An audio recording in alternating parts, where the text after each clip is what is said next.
ನಮಸ್ಕಾರ ಎಲ್ಲರಿಗೂ.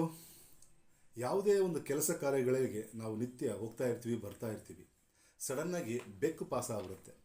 ಬೆಕ್ಕು ಪಾಸ್ ಆದ ತಕ್ಷಣ ನಾವು ಗಾಡಿ ಸ್ಟಾಪ್ ಮಾಡ್ತೀವಿ ಅಥವಾ ಮಾಡುವಂಥ ಕೆಲಸ ಕಾರ್ಯದಲ್ಲೂ ಕೂಡ ನಾವು ಮುಂದುವರಿಸೋದಿಲ್ಲ.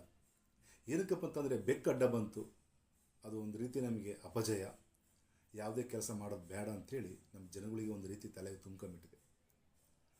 ಸೊ ಶಕುನಶಾಸ್ತ್ರದಲ್ಲಿ ಈ ಒಂದು ಪ್ರಾಣಿಯ ಬಗ್ಗೆ ಸಾಕಷ್ಟು ಮಾಹಿತಿ ಕೊಟ್ಟಿದ್ದಾರೆ. ಬೆಕ್ಕು, ಕ್ಯಾಟ್, ಅಥವಾ ಇನ್ನೊಂದು ಹೆಸರು ಮಾರ್ಜಾಲ ಅಂತಲೂ ಕರಿತೀವಿ. ಅದರಲ್ಲಿ ಮುಖ್ಯವಾಗಿ ಎರಡು ಅಂಶಗಳು, ಒಂದು ಶುಭ ಶಕುನ, ಇನ್ನೊಂದು ಅಪಶಕುನ ಅಂಥೇಳಿ.